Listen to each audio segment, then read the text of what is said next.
Welcome back to my channel, Psychic Goddess Erika. I'm outside today, so if you do happen to hear any distracting noises, I apologize in advance for that.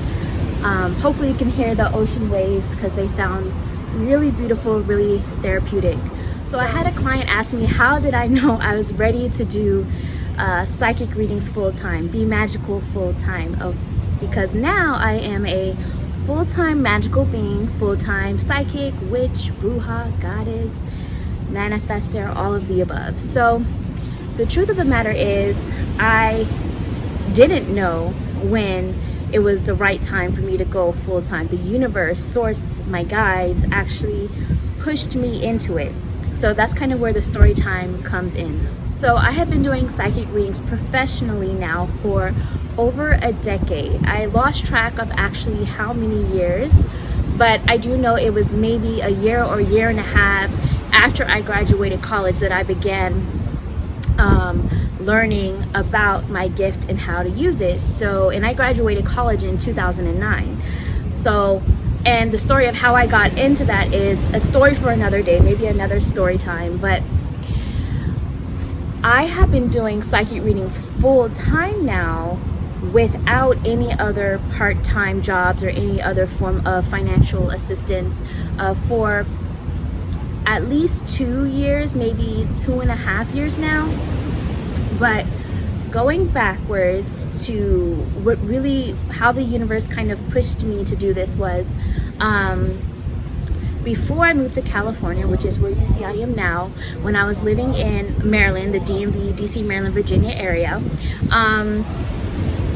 I was actually a leasing consultant. I was leasing apartments and I enjoyed it, but it wasn't my purpose. It wasn't my calling. And during that time, I had already been doing psychic readings. I had been learning it, kind of doing it on the side. And I had been working on some platforms every now and then, but it wasn't my full-time gig. So when I was leasing apartments, the universe and even the cards I would pull for myself kept showing me that it was time for a change, time for a transition, time for me to pursue my purpose. But I was avoiding it. I kept avoiding it because there was part of me that still had this fear about taking that leap. Part of me had this fear about being able to provide for myself. And of course, I come from a family that is from a different generation, of course, so they're used to stability and get a real job and, you know, a stable job, which really there's no such thing, period.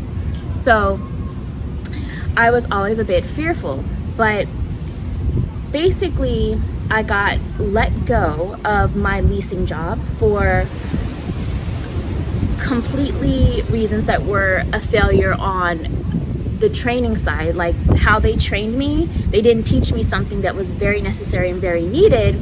And so basically what happened was I was leasing apartments and there were 2 properties owned by the same company, and these 2 properties, there were 2 properties owned by the same company, and these 2 properties were right across the street from each other, but they had different systems, different where we would keep tabs of the visitors, of the tours that we did. They had 2 different systems. So what I didn't know was that if somebody or even a couple or somebody came and viewed an apartment at one of the properties and they wanted to see the other one, I was never told, I was never taught to only put them into one system. I was putting them in both systems the whole time.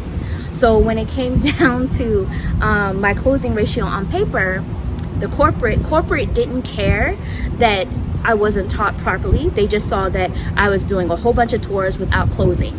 And it was a sales job. So I got let go, but I can't say I didn't see it coming because I saw the signs in the readings I was doing for myself, in my dreams, my intuition. It started getting to that point where I kept getting sick going to work. Like my body was telling me that this is not for you, there's something off. But so the universe forced me into it. So then I started working on, you know, psychic platforms and things like that. And I moved back in with my older sister, and I was living in her basement for a year or two. But so I was doing that to save money and working on these platforms. So I did kind of do full-time for a while living with her. But then I decided I was going to move to California, and I needed extra money. So I started picking up different receptionist jobs as part-time to help prepare for this move, to help get the extra money, because during this time I'm still building my clientele. I'm still building my database, I guess, my network of clients who receive readings from me. So if you are starting this journey, just know and understand that it's not an overnight success. It's not an overnight process. This was years of work in the making. And so now when I got to California, even when I got here, there was a while where I was still doing other part-time receptionist job at like a hair salon.